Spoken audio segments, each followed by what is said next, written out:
سبحان الله وبحمده سبحان الله وبحمده سبحان الله وبحمده سبحان الله وبحمده سبحان الله وبحمده سبحان الله وبحمده يا الله يا الله يا الله يا الله يا الله يا الله يا الله يا الله يا الله يا الله يا الله يا الله يا الله يا الله يا الله يا الله يا الله يا الله اللهم صل على حبيبك سيدنا محمد وآله وصحبه وسلم اللهم صل على حبيبك سيدنا محمد وعلى آله وصحبه وبارك وسلم أجمعين.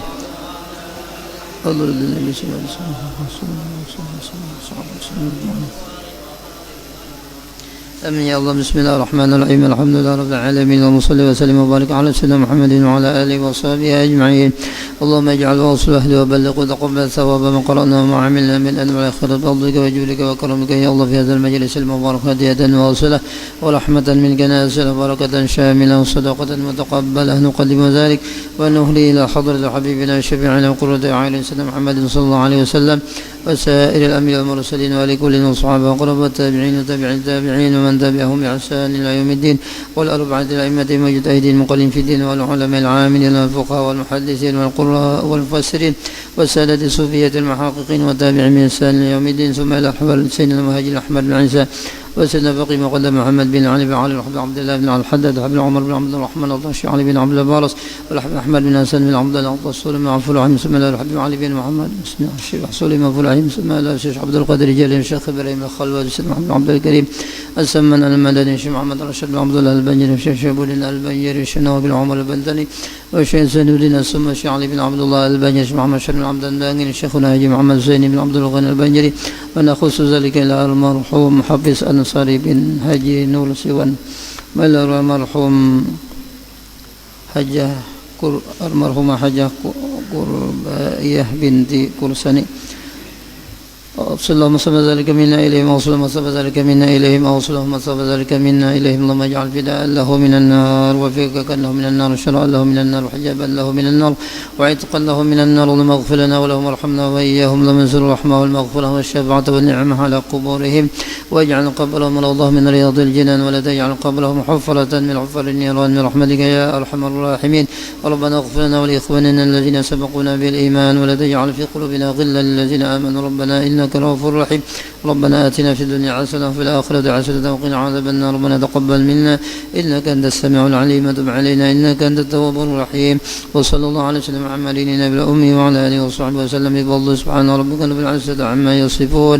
وسلام على المرسلين والحمد لله رب العالمين تقبل الله